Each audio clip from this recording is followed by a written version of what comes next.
मुंबई महापालिकेच्या महापौरपदी शिवसेनेचे विश्वनाथ महाडेश्वर विराजमान झाले, तर उपमहापौर पदावर शिवसेनेच्या हेमांगी वरळीकर यांची निवड झाली। महाडेश्वर यांना भाजपच्या आणि अपक्षांच्या पाठिंब्यामुळे 171 मतं मिळाली, तर काँग्रेसच्या विठ्ठल लोकरे यांना केवळ 31 मतं मिळाली। यावेळी शिवसेना आणि भाजप यांच्या जोरदार घोषणा युद्ध रंगलं।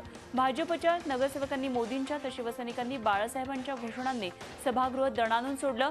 भाजपचे गटनेते मनोज कोटक यांनी कमळाच्या फुलांची माळ घालून महाडेश्वर यांचं अभिनंदन केलं।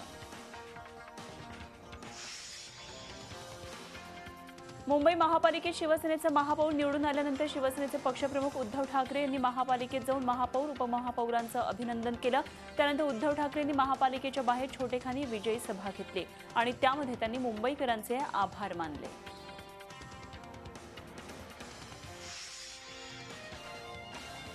माजी महसूल मंत्री एकनाथ खडसेंच्या अडचणी आणखीनच वाढल्यात। भोसरी भूखंड घोटाळा प्रकरणाची चौकशी एसीबीकडे सोपवण्यात आली याची माहिती राज्य सरकारनं मुंबई उच्च न्यायालयात दिली। या प्रकरणी एफआयआर नोंदवून चौकशी करण्याचे आदेश मुंबई उच्च न्यायालयानं दिलेले आहेत। 1 आठवड्याच्या आत खडसेंविरोधात बंडगार्डन पोलिसांकडील हेमंत गावंडे यांची फौजदारी तक्रार एसीबीकडे हस्तांतरित करण्याचे आदेश मुंबई उच्च न्यायालयानं एसीबी महाराष्ट्राच्या पोलीस उपअधीक्षकांना दिले आहेत।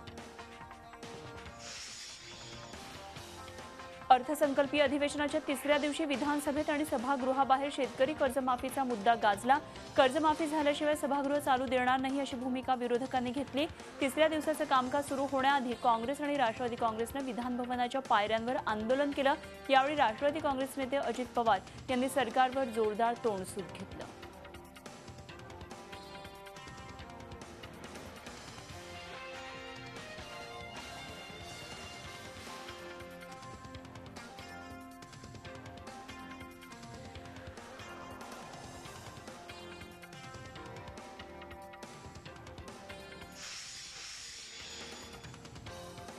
सांगलीतल्या गर्भपात प्रकरणाचं कर्नाटक कनेक्शन उघड झालंय। सांगली पोलिसांनी कर्नाटकमध्ये जाऊन केलेल्या कारवाईत आणखी एका डॉक्टरला बेड्या ठोकण्यात आल्यात। आतापर्यंत 7 जणांना अटक करण्यात आली। त्याचवेळी अशा प्रकरणांमध्ये राज्य सरकार किती गंभीर आहे हे देखील प्रकर्षानं समोर आलं।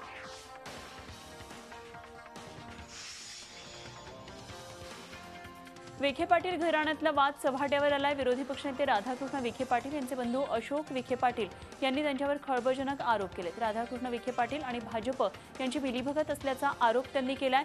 बाळासाहेब विखे पाटलांनी युती शासनाच्या काळात मंत्री असताना अमित शहा यांना एका बँक घोटाळ्यातून वाचवलं होतं आणि त्याचं रिटर्न गिफ्ट म्हणून राधाकृष्ण विखे पाटलांना विरोधी पक्षनेतेपद मिळाल्याचं त्यांनी म्हटलेलं आहे। तसंच प्रवरा शैक्षणिक संस्थेचं संचालक पद बळकावल्याचा आरोप अशोक विखे पाटलांनी केला।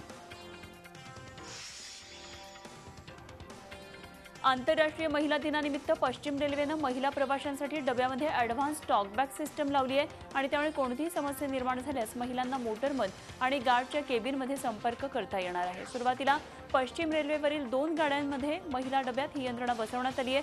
कोणी टॉकबॅकचा गैरवापर केला तर त्या प्रवाशाचा चेहरा सीसीटीव्हीमध्ये कैद होईल आणि आजपासून ही यंत्रणा कार्यान्वित झाली आहे।